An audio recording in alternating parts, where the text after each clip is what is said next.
राधे राधे गोविंद गोविंद राधे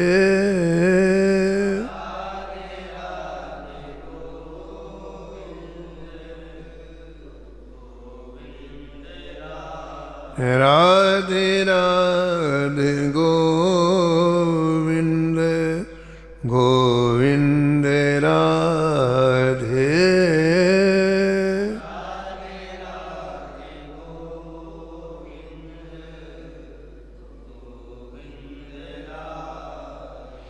गोविंद राधे बोलो गोपाल राधे गोविंद राधे बोलो गोपाल राधे राधे राधे गोविंद गोविंद राधे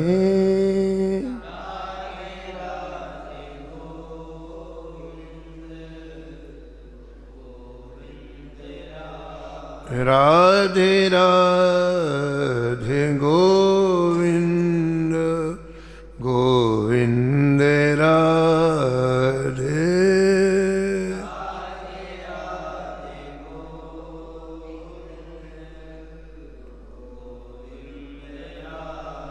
राधे राधे गोविंद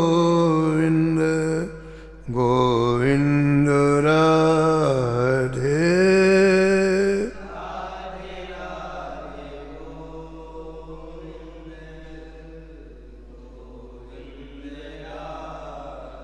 गोविंद राधे बोलो गोपाल राधे गोविंद राधे बोलो गोपाल राधे राधे राधे गोविंद गोविंद राधे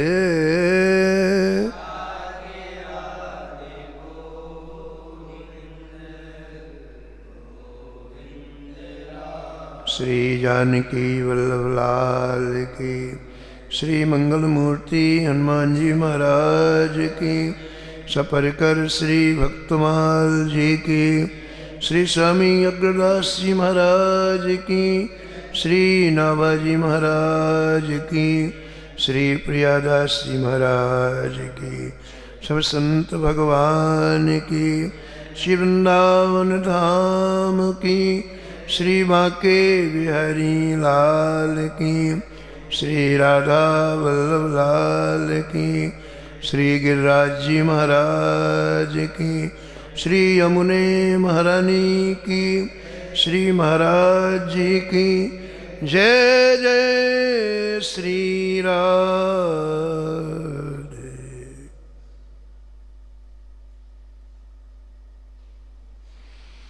प्रातः स्मरणीय परम वंदनीय श्री नाभाजी महाराज परम पावन ग्रंथ श्री भक्तमाल में भक्तों के दिव्य चरित्रों का वर्णन किया है।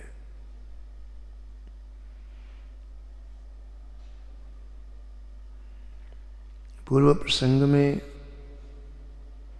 श्री धाम वृंदावन के अनन्य रसिक सम्राट स्वामी श्री हरिदास जी महाराज के परम पावन चरित्र में हम सभी अवगाहन कर रहे थे।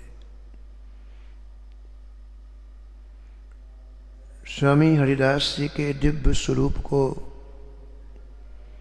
श्री नाभाजी ने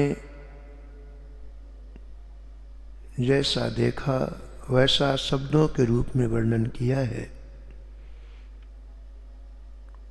बड़ी ही सरस भाषा है नाभाजी की और समाधि भाषा है। जुगल नाम सो नेम जपत नित कुंज बिहारी।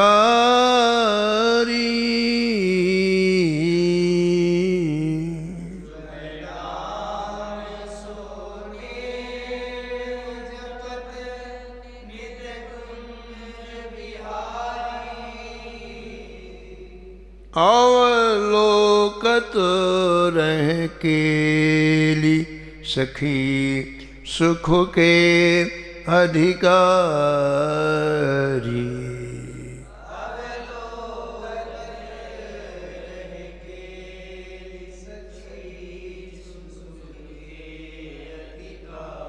गान कला गंधर्व श्याम श्यामा को तो से।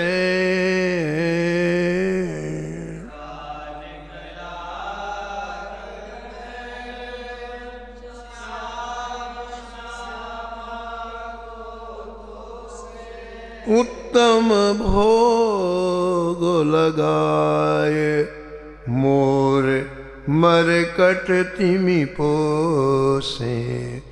उत्तम भोग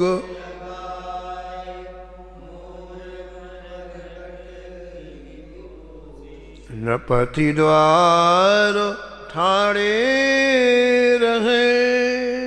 नृपति द्वार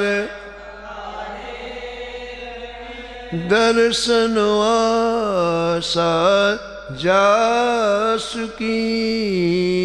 दर्शन आस धीर उद्योत करो। आस धीर उद्योत करो। रसिक छाप हरिदास की। रसिक छाप हरिदास की। कमल के समान ओष्ठों का स्पंदन हो रहा है स्वामी जी के, और उनसे निरंतर श्री बिहारी जी का, बिहारिणी जी का युगल नाम जिह्वा में नृत्य कर रहा है। आंखों के सामने संसार का कोई आकार प्रकार नहीं है। निकुंज की दिव्य रस में केली का दर्शन हो रहा है। उन लीलाओं को देखते देखते कभी इतने आह्लादित होते हैं कि आप गायन करते हैं, और वो गायन इतना सरस होता है कि प्रिया प्रीतम प्रत्यक्ष स्वामी हरिदास जी के सामने प्रकट होकर के नृत्य करते हैं। स्वामी हरिदास जी के गायन पर रीझ जाते हैं। एक एक श्रृंगार उतार करके स्वामी जी को पहनाते हैं। श्री ठाकुर जी की सेवा में आप हमेशा सावधान रहते, तत्पर होकर के सेवा करते। सेवा ठाकुर जी को सुख देने के लिए है, इसलिए अत्यंत उत्तम पदार्थ सेवा में उपयोग लाए जाते। उस जमाने के जितने बड़े बड़े लोग थे, राजा महाराजा सम्राट बादशाह, सब दैन्यता पूर्वक अपने ऐश्वर्य को छोड़ करके, अपने सारे मद को छोड़ करके दरवाजे में खड़े रहते। एक झलक स्वामी जी की मिल जाए तो जीवन कृतार्थ हो जाए। श्री नाभाजी महाराज कहते हैं, श्री स्वामी हरिदास जी श्री आसुधीर जी के शिष्य हैं, इसलिए आसुधीर जी का भी नाम लिया है। पूज्य महाराज जी श्री मथुरादास जी महाराज कहते थे कि कुछ वृंदावन के लोग कहते हैं कि आसुधीर जी उनके पिता का नाम था, लेकिन रसिकों का ऐसा कहना है कि आसुधीर जी इनके गुरुदेव का नाम है। उसमें लोग पूछते कौन से हरिदास, बोले आसुधीर के वो हरिदास। आसुधीर उद्योत कर, आसुधीर उद्योत कर, रस के छाप हरिदास की, रस के छाप हरिदास की, हरिदास की।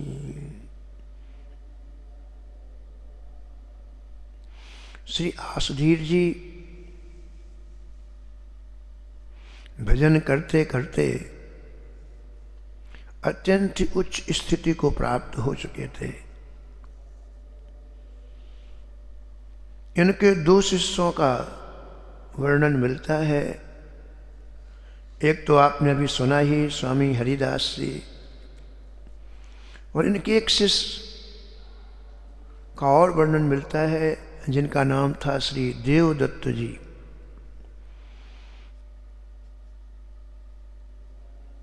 आप स्वामी आसुधीर जी के महिमा सुनते सुनते श्री धाम वृंदावन आए और पत्नी के सहित आपने स्वामी जी की शरण ग्रहण की, शरणापन्न हुए। श्री आसुधीर जी ने इन्हें दीक्षा दी और शिक्षा दिया और कहा, देखो तुम्हें जो प्राप्त हो उसे बांटना। क्या शिक्षा दी? तुम्हें जो नाम की अनुभूतियां हो, जो ठाकुर जी के रूप की अनुभूतियां हो, जो ठाकुर जी की लीलाओं की अनुभूतियां हो, जो धाम की अनुभूतियां हो, उन्हें जीव मात्र को देना, जिससे वे भी इसके सहभागी बने, उनके अंतःकरण भी रस का प्रादुर्भाव हो। तो आप पत्नी के सहित श्री आसुधीर जी के शरणागत हुए और दीक्षा लेकर के, आपका भ्रमण करने का स्वभाव था।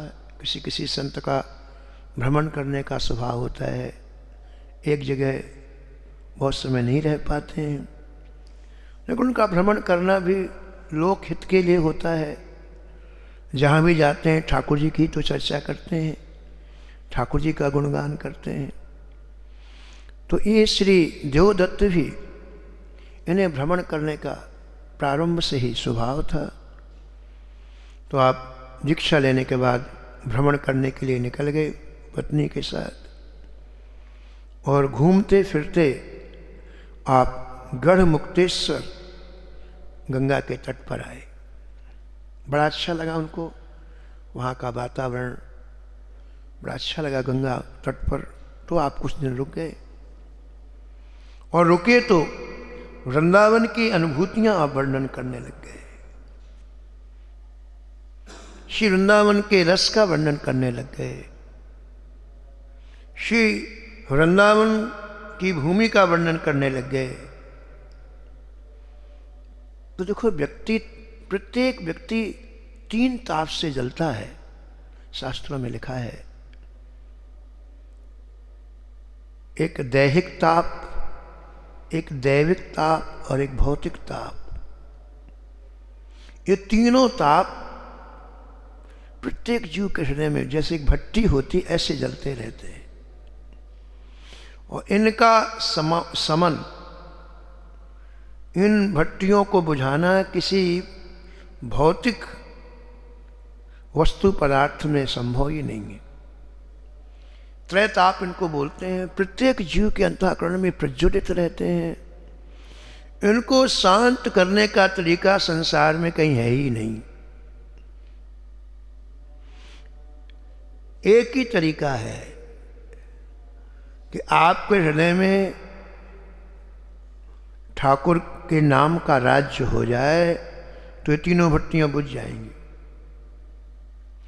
कुछ स्वामी लिखते हैं कि जब श्री राम जी दास का राज्याभिषेक हुआ, सिंहासन पर बैठे, तो सबने राम जी को अपने हृदय में बैठा लिया, और जब हृदय में बैठाया तो तीनों ताप विदा हो गए। एक भी ताप उनके पास नहीं रहा।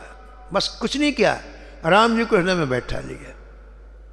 दैहिक दैविक भौतिक तापा, दैहिक दैविक राम राज नहीं काहू व्यापा, राम राज नहीं काहू व्यापा, काहू व्यापा, काहू व्यापा।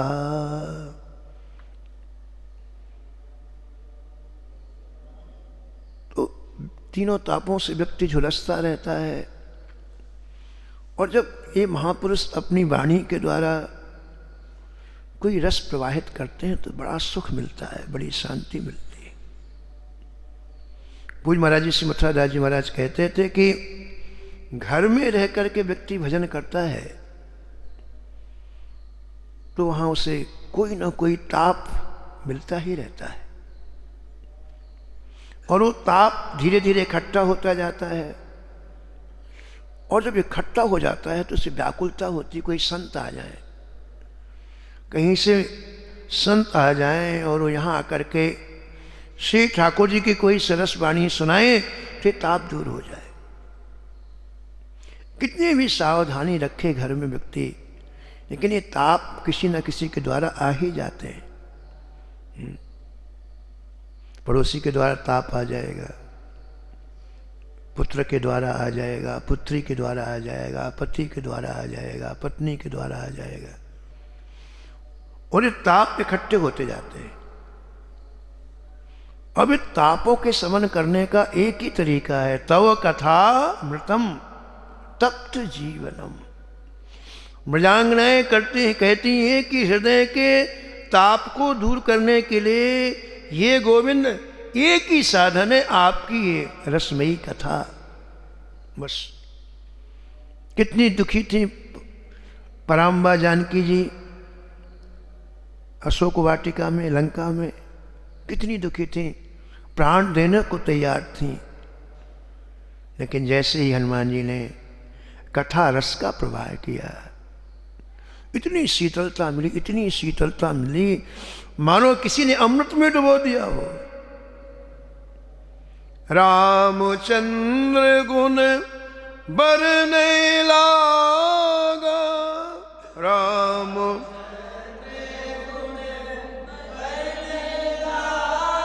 सुनते ही सीता कर दुख भागा, सुनते ही सीता कर दुख भागा, दुख भागा।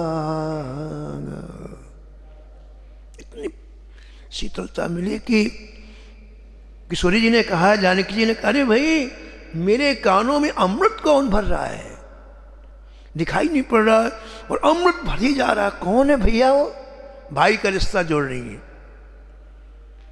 श्रवणामृत यही कथा सुहाई, श्रवणामृत यही कथा कही सो प्रगट होत किन भाई, कही सो प्रगट होत किन भाई।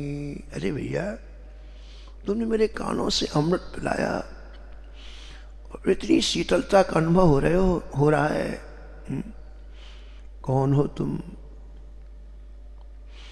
तो हमें निवेदन कर रहे थे कि आप जब वहाँ सीधा हम वृंदावन की चर्चा करने लग गए, यहाँ के रसिकों की चर्चा करने लग गए, देवदत्त जी गंगा के तट पर गढ़ मुक्तेश्वर में, तो सैकड़ों लोग इकट्ठे होने लगे। ताप है ना, उस ताप को शीतलता मिलती है, सुकून मिलता है, तो सैकड़ों लोग इकट्ठे होने लगे।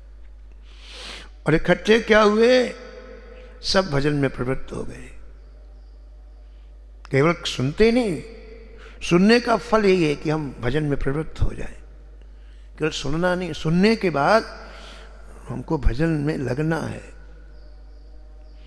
तो भजन में प्रवृत्त हो गए। अब क्या हुआ महाराज कि गंगा के तट पर कर्मकांडी ब्राह्मण बहुत रहते थे, जो कर्मकांड कराते। तो उन्होंने देखा कि अब हमारे पास कोई आता ही नहीं है। जितने लोग थे सब देवदत्त जी के प्रवचन में जाते हैं और इसके बाद भजन करते हैं, और हमारे पास नहीं आते। क्यों नहीं आते बताओ?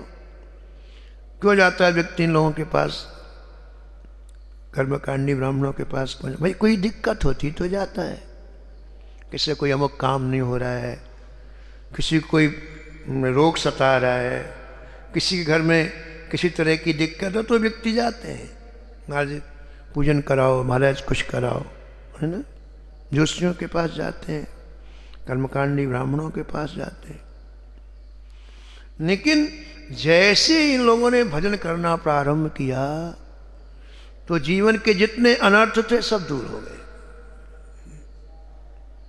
ये भजन का फल नहीं है, ये सहज बात है। जैसे सूर्योदय होता है ना तो अपने आप प्रकाश होता है, सूर्य कोई भगाता थोड़ी है, अंधकार ठहर नहीं सकता। ऐसे प्रेमियों जितने क्लेश हैं, जितनी प्रतिकूलताएं हैं, भजन करने से सब नष्ट हो जाती हैं। राम भजन बिन सुनहु खगेसा, राम भजन मिटे न जीवन केरो कलेसा, मिटे न जीवन। तो भजन करने से महाराज जो अनर्थ थे उनकी निवृत्ति हो गई। अब वो क्यों जाए किसी के पास, ठीक है। लेकिन उन कर्मकांडी ब्राह्मणों के मन में देवदत्त जी के प्रति ईर्ष्या हो गई। ये कहाँ से आ गई आफत, ये नहीं आता तो हमारा काम चलता रहता। ईर्ष्या हो गई, द्वेष हो गया, और वो दल बांध करके इनका विरोध करने लग गए। उनके विरोध का मतलब ये था कि यहां से चला जाए, सब विरोध करने। गोस्वामी तुलसीदास जी के चरित्र में भी ये बात आई है कि आपने जब रामचरितमानस की रचना कर ली तो काशी में बहुत बड़ी संख्या में लोग रामायण जी का पाठ करने लग गए, और रामायण जी का पाठ करते ही सबके क्लेश विदा हो गए, अनर्थ विदा हो गए। अब कोई इन ब्राह्मणों के पास जाता ही नहीं, और जब जाता नहीं तो हमारे सब दल बांध करके इकट्ठे होकर रामायण की निंदा करने लग गए। रामायण को गंगा जी में डुबो दें ये प्रयास करने लग गए, और तुलसीदास जी को काशी के बाहर निकालने ये प्रयास। वो लोग कुछ नहीं करते हैं, वो तो इनका भी कल्याण चाहते हैं जो ऐसा सोच रहे हैं। लेकिन संसार में ऐसे लोगों की अधिकता है जो अकारण किसी का हित करते हैं। उसने उनके साथ कुछ भी नहीं करा, लेकिन ये ऐसी विचित्र मनुष्य की प्रवृत्ति है, अकारण किसी का अहित करता है। तो ये गढ़मुक्तेश्वर गंगा तट के जितने ब्राह्मण थे, इन्होंने अपना संगठन बनाया और सब मिलकर के बोले हमसे शास्त्रार्थ करो, नहीं यहाँ से जाओ। उन्होंने कहा अच्छी बात है, आपको क्या पूछना है पूछिए, देवदत्त जी कहते। तो इनकी बात तो मानने को तैयार नहीं, इनकी बात मानने को तैयार नहीं, और अपनी बात कहने में जिद। तो अब कैसे फैसला हो?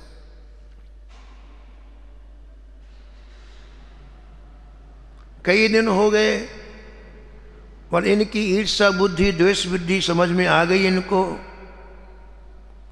और श्री देवदत्त जी तो वृंदावन के रस को पिए हुए थे, ये किसी से ईर्ष्या द्वेष नहीं चाहते थे। और विचार किया कि अब नित्य जो हमारा सत्संग होता था उसमें खलल आने लग गया, विघ्न आने लग गया। तो आपने विचार किया कि किसी बिना विरोध के ये मामला समाप्त हो जाए तो अच्छा है। एक तो ये होता है हमने किसी को हरा दिया, किसी को मार दिया, किसी को नीचा दिखा दिया, किसी का अपमान कर दिया, उससे द्वेष बढ़ता है। वो साधुता की प्रणाली नहीं है। प्रणाली तो ये है कि उसके मन से वो चीज़ निकल जाए। तो देवदत्त जी ने विचार किया कि गुरुदेव बहुत ऊंची स्थिति पर हैं, क्यों ना मैं गुरुदेव का स्मरण, उनको आवाहन करूं, वो आकर के कोई ना कोई समाधान जरूर करेंगे। आपने गढ़मुक्तेश्वर में गंगा के तट पर बैठे बैठे अपने गुरुदेव श्री आसुधीर जी का स्मरण किया है, ऐसा लिखा। और संत व्याप्त होते हैं सब जगह, इसलिए हमारे मानसिक भावों को भी वो सज्जा समझ लेते हैं, उनकी जानकारी में आ जाते हैं। ऐसे कई उदाहरण हैं, श्री धाम वृंदावन में से कई उदाहरण हैं जहाँ उन्हें याद किया गया और वो आ गए।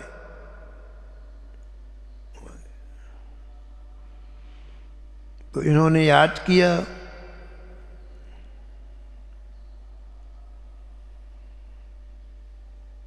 और वो आ गए। श्री आसुधीर जी महाराज प्रकट हो गए। आपने साष्टांग प्रणिपात किया गुरु जी के चरणों में, सुंदर आसन पर विराजमान कराया और जितने कर्मकांडी ब्राह्मण विरोध कर रहे थे सबको बुलाया और गुरु जी से कहा, गुरुदेव आप इनका समाधान करिए। श्री आसुधीर जी ने कहा कि उन ब्राह्मणों से कि आपको जो प्रश्न करना हो करो, आप निसंदेह आपको जो पूछना हो आप पूछें। शास्त्रार्थ में कोई ऐसी बात नहीं होती कि शास्त्र की होती है ना, वहां तो आप ऐसा प्रश्न कर दो जिसका उत्तर सामने वाला न दे सके, बस आप जीत गए। बस प्रश्न कोई भी हो, ऐसा प्रश्न कर दो कि जिससे सामने वाला उत्तर ना दे पाए, आप जीत गए। शास्त्रार्थ में बात होती है। इसलिए हमारे यहाँ हमारे संतों में शास्त्रार्थ अच्छा नहीं माना गया। जिसको आप नीचा दिखाएंगे वो इतना अपमानित होता है। तो कभी कभी तो कोई लोग मतलब आत्महत्या कर लेते हैं। अयोध्या जी की बात है, एक बहुत बड़े पंडित महाराज शास्त्रार्थ करते करते अयोध्या पहुँचे और वहाँ के संतों को चैलेंज दिया कि किसी में हिम्मत हो तो हमारे सामने शास्त्रार्थ करे। एक संत थे, बड़े विद्वान थे, भजन भी करते थे। तो उन्हें कोई अच्छा नहीं लगा कि व्यक्ति अयोध्या जी में घूम घूम करके ऐसा घोषणा कर रहा है। उन्होंने कहा चलो भैया हमसे करो शास्त्रार्थ। कहाँ होगा शास्त्रार्थ? बोले सरजू तट पर चलो, वहीं बैठते हैं। और शास्त्रार्थ होने लग गया। अब उनके पास भजन का बल था महाराज। ये जो प्रश्न पूछे तुरंत उत्तर देना, और ये पूछे तो उसको उत्तर नहीं आए।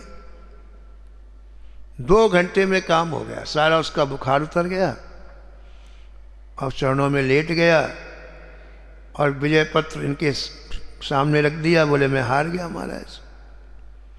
ठीक है, वो चले आए अपने भजन करने के लिए कुटिया में। और इसके बाद उसे इतना अपमान लगा कि मैं लोगों को क्या मुंह दिखाऊंगा, मैं इतना बड़ा जगत विजी। सरयू जी में कूद करके आत्महत्या कर ली। कूद गया, मर गया कि लोग मुझे क्या कहेंगे। तो संत को दूसरे दिन पता चला तो उन्होंने कहा हमने बड़ी गलती की भाई, ये हमको नहीं करना चाहिए, किसी को हराना नहीं चाहिए। तो उन्होंने प्रतिज्ञा की कि आज के बाद मैं बोलूँगा ही नहीं। और एक काठ की जिह्वा बनवाई उन्होंने, काठ की, लकड़ी की, जैसे जीभ होती ना, ऐसे लंबी जीभ काठ की बनवाई और अपनी जीभ में काठ की जीभ बांध ली कि अब न ऊपर नीचे होगी न बोल। उन संत का नाम हुआ काष्ठ जिह्वा स्वामी। बड़े विद्वान थे, उनके बड़े पद मिलते हैं महाराज। उनका बाद में नाम हो गया काष्ठ जिह्वा, जिन्होंने काष्ठ की जिह्वा मुख में लगा ली क्योंकि एक व्यक्ति की मृत्यु हो गई। शास्त्रार्थ तो हमारे यहाँ शास्त्रार्थ करना हमारे संतों में अच्छा नहीं मानते। और आपने सुना है कि श्री रूप गोस्वामी जी ने श्री जीव गोस्वामी जी को बहुत डांटा क्योंकि उन्होंने एक शास्त्रार्थ एक व्यक्ति से कर लिया, एक पंडित से, एक विद्वान से शास्त्रार्थ विद्वान में कर लिया। इतने नाराज हुए, यहाँ तक कह दिया कि चले जाओ मेरे यहाँ से, अब कभी तुम मुझे अपना मुख नहीं दिखाना।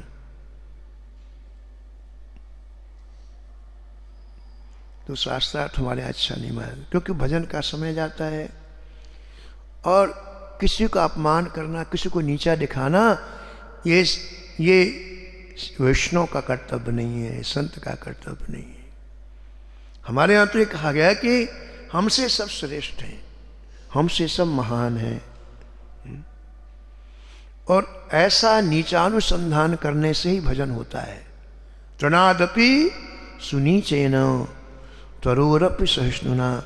जैसे भजन करना है उसकी पहली शर्त है कि अपने को बिल्कुल छोटा माने, नहीं भजन नहीं होगा। अहंकार आ जाएगा और अहंकार ठाकुर जी से दूर कर देता, कैसे भजन होगा? अहंकार का स्वभाव है कि वो ठाकुर जी से दूर कर देगा, फिर भजन नहीं होगा। तो भजन करने वाले की पहली शर्त बताई तृणादपि सुनीचेनो, और दूसरी शर्त बतलाई तरोरपि सहिष्णुना। कितना सहनशील बनो? बोले खूब खूब खूब। अरे कुछ बताओ तो सही, कितना सहना है? तो कह दिया वृक्ष के समान सहनशील बनो। बोले महाराज समझ में नहीं आया, वृक्ष के समान सहनशील कैसे बने? बोले वृक्ष की प्रत्येक चीज दुनिया ले जाती है, कभी कुछ नहीं बोलता है।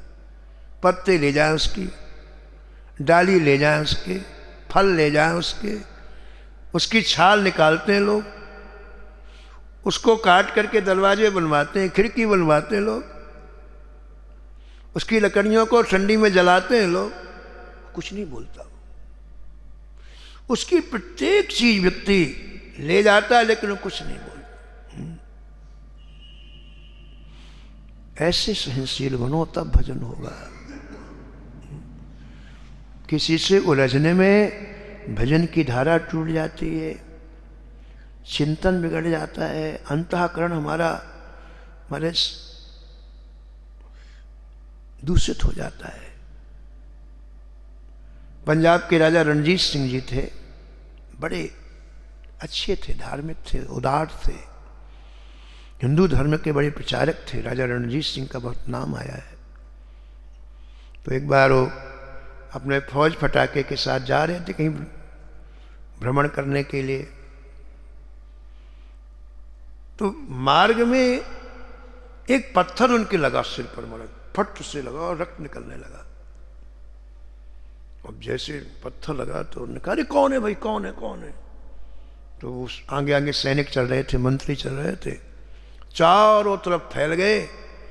मार्ग के पास में एक आम का बगीचा था, वहां एक बगीचे के नीचे एक वृद्ध स्त्री बैठी थी, वृद्धा थी बिल्कुल। उन्होंने पत्थर मारा है, सैनिकों ने पकड़ो इसको, और कोई आदमी भी नहीं था वहां पर। उस वृद्ध स्त्री को पकड़ के ले आए राजा रणजीत सिंह के साथ। हजूर इसने पत्थर मारा, इसे क्या सजा देनी है? अब वो कांप रही है, थर थर थर थर, वृद्ध तो थी। तो राजा रणजीत सिंह ने पूछा ए भैया तूने क्यों पत्थर मारा?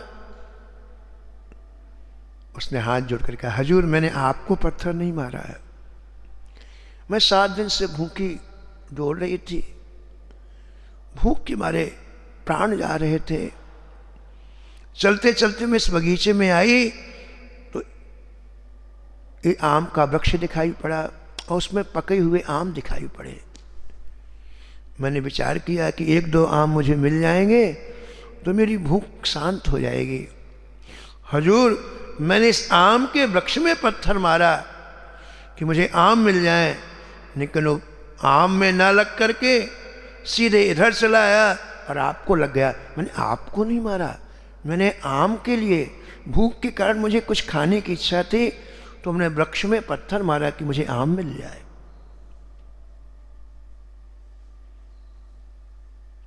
राजा रणजीत सिंह विचार करने लगे कि एक जड़ वृक्ष जड़ होता है, एक जड़ वृक्ष को पत्थर मारा जाता है तो वो आम देता है। मैं तो मनुष्य हूं, मुझे पत्थर मारा गया तो मुझे क्या देना चाहिए? मुझे क्या देना चाहिए? एक वृक्ष को पत्थर मारा गया तो पका हुआ आम देता है, रसीला आम, और मुझे पत्थर मारा गया तो मुझे क्या देना चाहिए? उन्होंने मंत्री से कहा, हमारे खजाने से इसे इतना दो कि किसे कहीं जाना ना पड़े, कहीं भूखा ना रहना पड़े, और आम का बगीचा इसी के नाम कर दो। वृक्ष के समान सहनशील बनो, ये दूसरी शर्त है। और तीसरी शर्त भजन करने वाले के लिए, अमानीना मान देनो। सारा दंभ सम्मान के लिए होता है, सारा दंभ। हमको एक घटना याद है, यहाँ एक बार श्री जानकी लाल जी का विवाह उत्सव हुआ। ये 95 की बात है, 95 की बात है। ऐसे मन में आ गया ठाकुर जी का। तो उस समय पता नहीं कि ऐसा भाव आया कि बारात की अगवानी जो प्रदेश का सबसे प्रथम व्यक्ति वो करे। तो उस समय राष्ट्रपति शासन था उत्तर प्रदेश में, और राज्यपाल के रूप में श्री मोतीलाल वोरा जी थे। तो भाव था ऐसा, तो किसी के संपर्क किया, उन्हें स्वीकृत भी दे दिया। और बारात की अगवानी करने के लिए वो आए, तो बड़ी तैयारी की गई, क्योंकि राष्ट्रपति शासन था, पूरा मुख्यमंत्री का अधिकार उन्हीं को था। तो कई लोग आए। एक मैं उदाहरण दे रहा हूँ। तो एक श्रीमान जी आए, वो संती अपने को मानते हैं। तो देखो भाई, हम अकेले कैसे जाएं, इतना बड़ा कार्यक्रम हो रहा है, हमारे साथ में कुछ लोग चलने चाहिए। अब उनके पास कोई था नहीं, तो मजदूरों को साथ में लेके आए, 5-10 मजदूरों को। बोले हमारे अकेले कैसे जाए हम। यानी सम्मान पाने के लिए दंभ की कितनी आवश्यकता होती है, देखो आप। और जीवन की धारा बदल जाती है। इसी से भजन करना है, उसे सम्मान की चाय बिल्कुल निकाल देना चाहिए मन से। अमानी ना, आप दूसरे को सम्मान दो, लेकिन अपने मन में सम्मान के नहीं, दूसरी चीजें आ जाएंगी, निश्चित आ जाएंगी। कीर्तनीयम सदा हरि, ये महाप्रभु जी का श्लोक है। महाप्रभु जी कहते हैं, जिसे भजन करना है उसे ऐसा जीवन जीना पड़ेगा। और जिसे बार बार जन्म लेना है, मरना है, इस संसार में आना है, तो वो संसारियों की नकल करे। ये संसारी व्यक्ति रहते हैं, जैसे उनका वैसा करे। लेकिन जिसे भजन करना है उसे तो ऐसा जीवन जीना ही पड़ेगा। तो पहले के लोग शास्त्रार्थ नहीं करते थे, ये बात हो रही थी, किसी को नीचा दिखाना ही नहीं। तो श्री देवदत्त जी ने कहा कि भाई, आपको जो कुछ प्रश्न पूछना हो आप पूछो। तो सब हजारों कर्मकांडी ब्राह्मण इकट्ठे थे, वो आपस में कानाफूसी करने में क्या पूछें जिसमें उत्तर न दे सके। तब दोबारा श्री देवदत्त जी बोले कि देखो, एक समाधान की बात आप और सुने। शास्त्रार्थ में कोई ना कोई निर्णय करने वाला होता है, और किसी व्यक्ति को यदि निर्णय करने वाला बनाया जाएगा तो हो सकता है कि बाद में यह आरोप लगाया जाए कि भाई इस व्यक्ति को आपने कुछ देके मिला लिया, जो होता है आजकल। तो देवदत्त जी ने कहा कि यदि आप सबकी सहमति हो तो हम निर्णायक सामने जो गंगा जी प्रवाहित हो रही हैं उनको बनाएं। इसमें ये ना रहे कि भाई निर्णय इस व्यक्ति ने दिया, वो तुम्हारी तरफ का था, हमारी तरफ का था। मेरे विचार से हम लोग गंगा जी को निर्णय का अधिकार दें। हम दोनों में कौन जीते ये गंगा जी निर्णय करें। बोले ठीक है, हमें भी पसंद है, हमें मंजूर है। वो लोग बोले तो देवदत्त जी ने कहा ऐसा करते हैं कि दोनों पक्ष के लोग आज गंगा जी का पूजन करें और जिसके पूजन से श्री गंगा जी प्रकट होकर के उसकी पूजा ग्रहण कर लें वो जीता, और जिससे पूजा ग्रहण न करे वो हार। बस कुछ भी नहीं, सीधा सा मतलब है, ना कोई पक्ष का ना विपक्ष का। हाँ बोले ठीक है ठीक है। तो स्वयं देवदत्त जी सबसे पहले श्री गंगा जी की धारा में प्रवेश करके श्री गंगा जी का पूजन किया, बड़े प्रेम से, बड़े स्नेह से, क्योंकि वो वृंदावन के रस से डूबे हुए थे ना। तो वो रस में उपासना अलग होती है और सूखी उपासना अलग होती है। और श्री ठाकुर जी को रस ही प्रिय है, रसो वैसा है, रस देते हैं और रस चाहिए भी उन्हें। तो जैसे उन्होंने बड़े पूजन करके श्री गंगा जी में पुष्प अर्पित किए, वैसे गंगा की धारा से 2 हाथ बाहर आए और वो पुष्प नीचे नहीं गिरने दिए, अपने हाथों में लिया। फल अर्पित किए तो गंगा की धारा से पुनः हाथ आया, फल अर्पण। हर चीज गंगा जी ने प्रकट होकर ग्रहण की।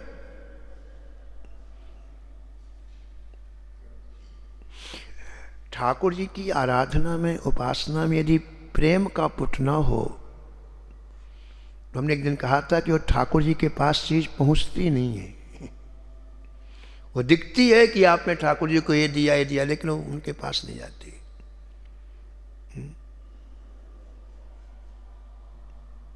मिलही न रघुपति बिनु अनुरागा,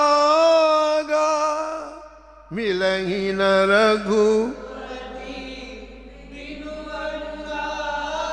किए कोटि जप तप मखोयागा, किए कोटि जप तप मखोयागा, मखोयागा मखोयागा। करोड़ों आप जप कर लो, तप कर लो, यज्ञ कर लो, लेकिन प्रेम का संपूर्ण जब तक नहीं होगा तत्व को निहारते नहीं है, वो देखते नहीं, वो प्रकट नहीं होते हैं।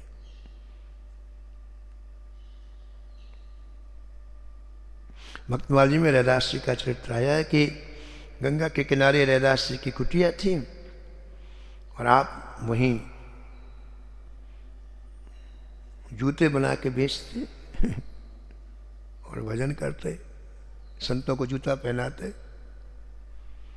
तो ये काशी के एक ब्राह्मण प्रतिदिन गंगा जी का पूजन करने जाते, प्रतिदिन विष्णु सहस्रनाम गंगा जी को सुनाते और वेद मंत्रों से पूजन करते। लेकिन उनका नियम 50 साल से चला रहा था। एक दिन क्या हुआ कि वो सीधे जो जाते सीधे मार्ग में जाके गली से गए और वहीं पर रैदास जी की कुटिया थी। तो रैदास जी उनको देख कहा, पंडित जी राम राम। बोले राम राम भाई, राम राम राम राम। कहाँ जा रहे हो? बोले गंगा जी जा रहे हैं भाई, हमारा नियम पूजन का था, आज हम इधर से चले आए, गली से चले आए, ध्यान नहीं रहा। अरे बड़े महाराज बड़ी कृपा की दर्शन हो गया, तो आप गंगा जी जा रहे हैं, एक काम कर दीजिएगा मेरा भी, ये मेरा एक केला है, गंगा जी को अर्पित कर देना। एक बार तो कहा कि मना कर दूं, मन में आया, तो सोचा क्या जा तो ही रहा हूँ, जा डाल दूंगा गंगा जी में केला, इसका क्या है। केला रख लिया अपने थैले में, पहले अपना पाठ किया, अपनी पूजा की, और इसके बाद जाने लग गए तो वो रैदास का केला याद आया, तो थैली से निकाला और जैसे गंगा जी में केला डालने लग गए तो बड़े सुंदर हाथ निकले गंगा जी के, और उस केलों को अपने हाथ में लिया। अब बाबा को, इस पंडित जी को बड़ा आश्चर्य, 50 साल हो गए, बाल आंसू सफेद हो गए और कभी फूल भी नहीं हमारे लिए निकला गंगा जी से, और एक केला के लिए गंगा जी का हाथ निकल आया। उसको बड़ा आश्चर्य हुआ। वो सोच ही रहा था कि हाथ गायब हो गया, फिर दोबारा हाथ निकला। बड़ी सुंदर, बड़ा सुंदर कंकड़, हाथ में पहनने वाला कंकड़ हाथ में था। और गंगा की लहरों से आवाज आई, हे ब्राह्मण देवता, ये कंकड़ मेरे भक्त रैदास को दे देना। बड़ा सुंदर कंकड़, रत्नों से जड़ा हुआ। गंगा जी फिर अंतर ध्यान हो गई। उनको बड़ा आश्चर्य कि भाई इसने क्या, इस केले में इतना क्या है महाराज। ना उसने कोई मंत्र बोला, ना कोई कुछ किया। इतना सुंदर कंकड़, इतना सुंदर कंकड़। तो थोड़ी देर के बाद कंकड़ की सुंदरता देखते ही ब्राह्मण देवता को सब भूल गया और लालच और आ गई। बोले इतना सुंदर कंकड़ तो कभी देखा नहीं, कोई रैदास थोड़ी देख रहा है, ले चलो इसे अपने घर में ले चलो। महाराज जी सुनाते थे, श्री मथुरा जी महाराज की एक मस्तराम थे, मस्तराम महात्मा थे, मस्तराम थे। मस्तराम अपनी मस्ती में, आग लगे चाहे बस्ती में, मस्तराम थे। तो गांव के बाहर पड़े रहते हो, चाहे स्मशान होता वहां पड़े रहते। तो कोई नया व्यक्ति आए तो पूछता, मस्तराम जी बस्ती कहाँ है? तो बोले भाई हमारे हिसाब से तो बस्ती ये है, स्मशान की तरफ। बोले बस्ती ये है। बोली ये गांव? बोले देखो भाई वहां से आके लोग यही बसते, फिर जाते नहीं। भाई बस्ती का मतलब जहां से व्यक्ति जाए नहीं, तो बस्ती यही हुई। गांव से तो लोग आते जाते, लेकिन जहां नहीं फिर कोई नहीं जाता है, तो बस्ती यही है। एक बार वो जा रहे थे तो बड़ी सुंदर सुंदर मिठाइयाँ सजी हुई, महाराज मिठाई के बाजार से निकले, बड़ी सुंदर सुंदर मिठाइयाँ। तो सोचा कि भाई इतनी सुंदर सुंदर मिठाइयाँ रखी है, लोग ये खाता क्यों नहीं है? मिठाइयाँ रख क्यों नहीं खाता? तो मस्तराम जी आए और उसकी आंख के सामने ऐसा ऐसा हाथ करने लग गए। बोले क्या करते हो? बोले तेरे को दिखता है कि नहीं दिखता है? बोले दिखता है। बोले इतनी अच्छी अच्छी मिठाई खाता क्यों नहीं है? तो वो बोला व्यापारी कि खाके अपना घर बिगाड़े, खाके अपना घर बिगाड़े। तो बोले अच्छा है, तुम मत बिगाड़ो घर, हमारा घर बिगड़ जाने दो। और चालू को गए खाना हमारा, बोले हमारा घर बिगड़ जाने दो। अब उससे हल्ला मचाया, दौड़ो दौड़ो दौड़ो, सब मिठाई खाए जा रहा मिठाई। लोग कहते बोले ऐसा क्यों करो? बोले देखो भाई हमने कहा ऐसे कि तू मिठाई क्यों नहीं खा रहा? बोले खाएं अपना घर बिगाड़े, तो भाई हमारा घर बिगड़ जान दो, हम खा लेते। तो मस्तराम जी ने एक पद लिखा है, पैसे बिन बाप कहे पूत तो कपूत भयो, पैसे बिन बाप कहे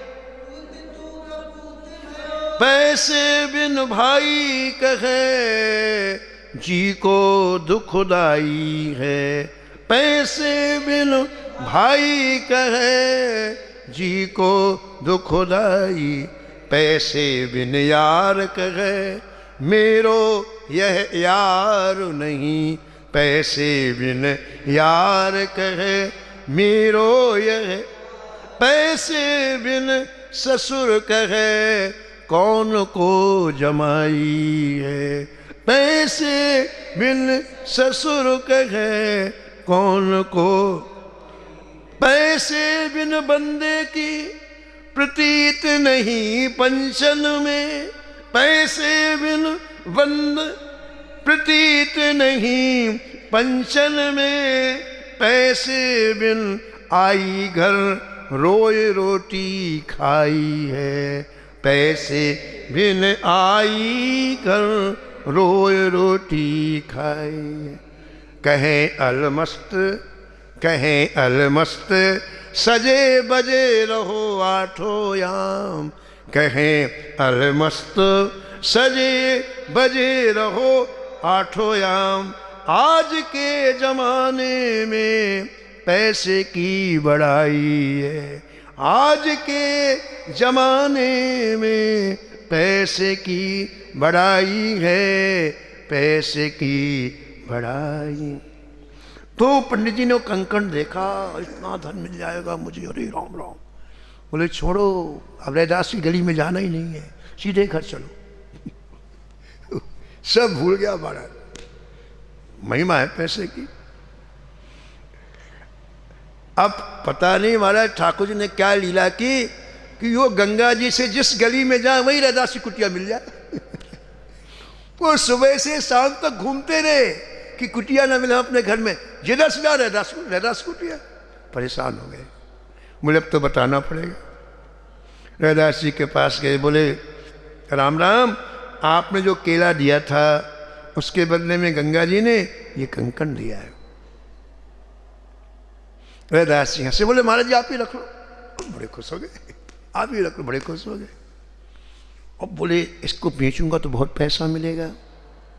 तो एक काशी के जो रईस थे उनको बेचा, पैसा ले आए, धन ले आए, और उसने अपनी पत्नी को दिया। इतना अच्छा कंकण कि पूछो मत। संयोग से दूसरे दिन काशी के जो महाराज थे उनके यहाँ कोई कार्यक्रम था, बड़े बड़े संपन्न लोगों को बुलाया था उन्होंने। तो इन सेठ जी की पत्नी भी गई। उसने कहा नई चीज पहन के जाऊं, शौक होता है, कंकण पहन के गई। और महाराज रानी से जब मिली तो रानी का ध्यान कहीं नहीं गया, कंकण में गया। कंकण ही ऐसा था महाराज, दिव्य कंकण था। तो उसने पूछा एक आपको कहां से मिला? वो बोले कि मेरे पति देव ने दिया है। अब वो रानी के मन में कंकण बस गया।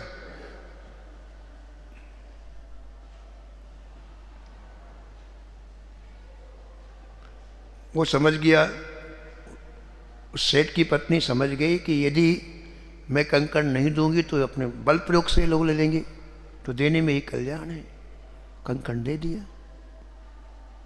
अब वो देखो लोभ कैसा खतरनाक होता है, एक फायदे के बाद दूसरा फायदा मन में उत्पन्न हो जाता है। कंकण लेकर के रानी अब दूसरे कंकण की तलाश में, एक हाथ में एक में नहीं है।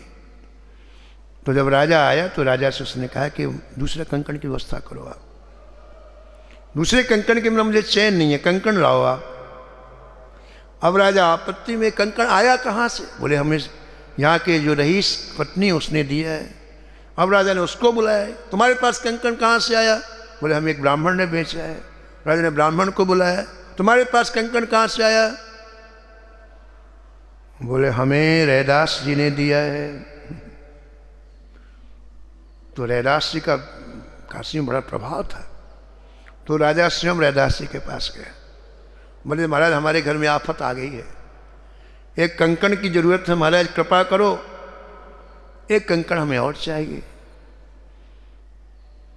तो मुस्कुराते हुए जहाँ बैठे थे पास में कठौते में जल भरा था, पानी रखा था।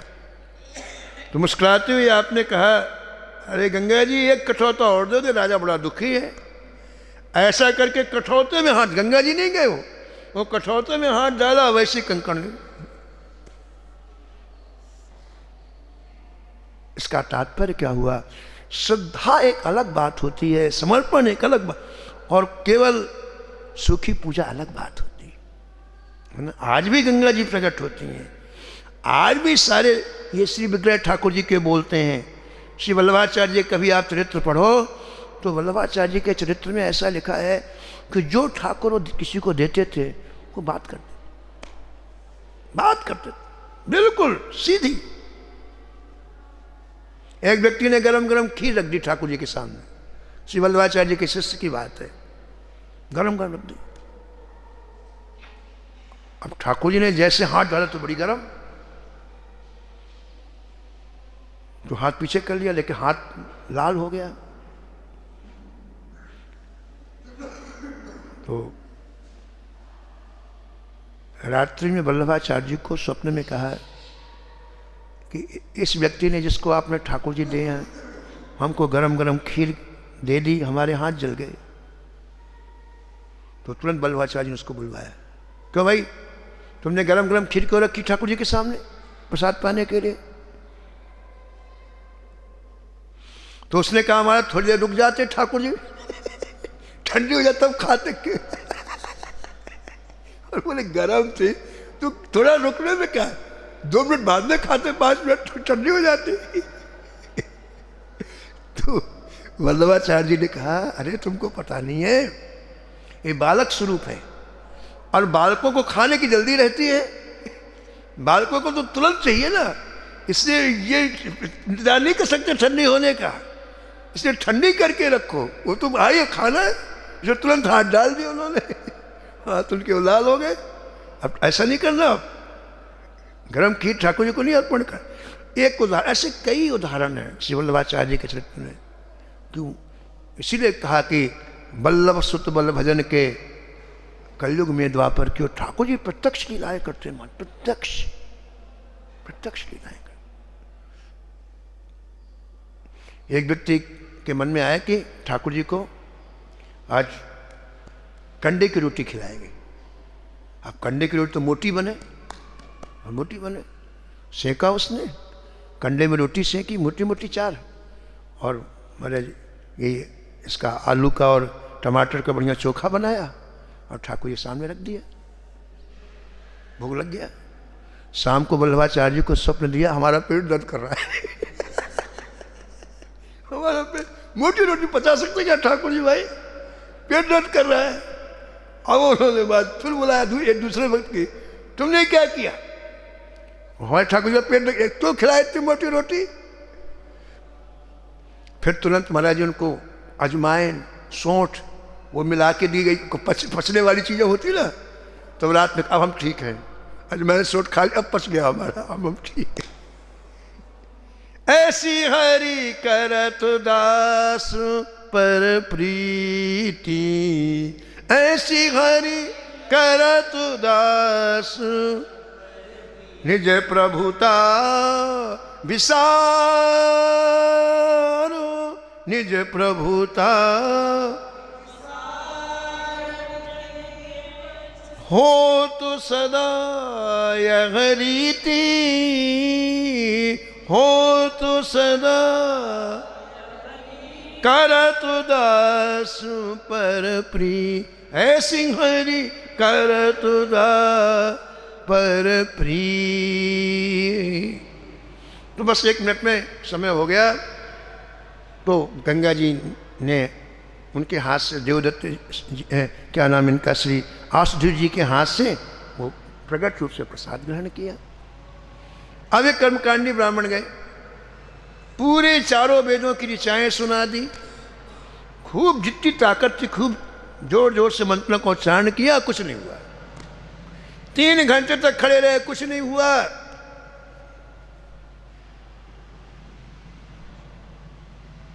हार गए। श्री आसुधीर जी के चरणों में प्रणाम किया, भाई हमको आप क्षमा कर दें, हमसे गलती हो गई।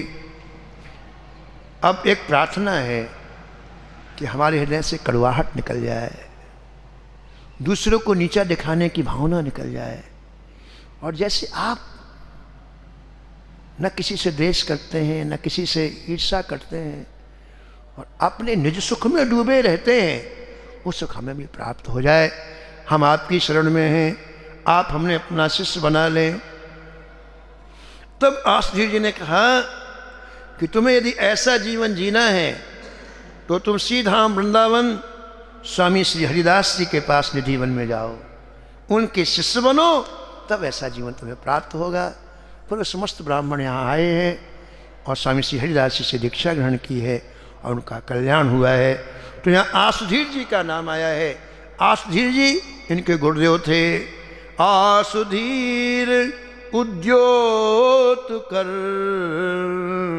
रसिक छाप हरिदास की, आसुधीर उद्योत करो रसिक छाप हरिदास की, रसिक छाप हरिदास। नमो नमो श्री भक्त सुम